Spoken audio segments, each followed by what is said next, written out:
नारे रिसाला, नारे तहकीक, अल्लाहु रसूलुना मुहम्मदुर रसूलुना हयात वल मौत लिकालिही। أعوذ بالله من الشيطان الرجيم. بسم الله الرحمن الرحيم.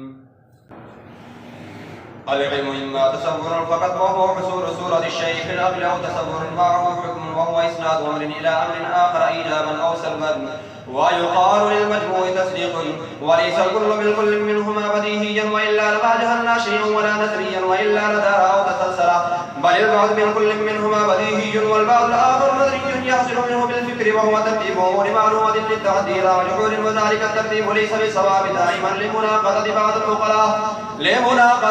العقلاء بعضا في مقتضى أفكارهم. بل الإنسان الواحد يناقض نفسه في وقتين كمسة الحاجة إلى قانون يفيد معرفة ترك اكتساب النظريات من الضروريات، والإعانة بالصحيح والباطل من الفكر الواقع فيها، وهو المنطق. ورسموه بأنه آلة كربونية تعزل مرادها الذهن عن الخطأ في الفكر، وليس كله بديهيا، وإلا لاستغنى عن تعلمه، ولا نظريا وإلا لدار أو تسلسل. بل بعضه بديهي وبعضه نظري مستفاد منه. البحث الثاني في موضوع المنطق موضوع كل علم لا يبحث فيه عن عبارته التي تلحقه لما هو أي لذاته أي أو لما يساويه أو لجزئه.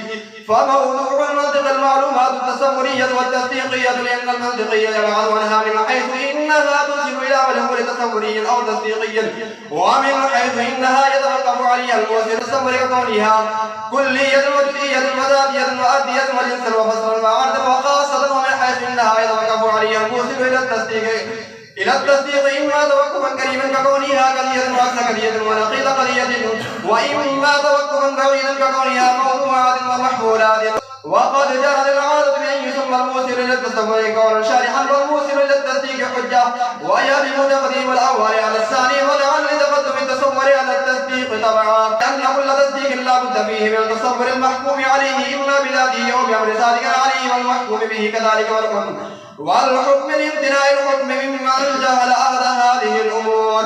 وما توفيقي إلا بالله. नारे तकबीर।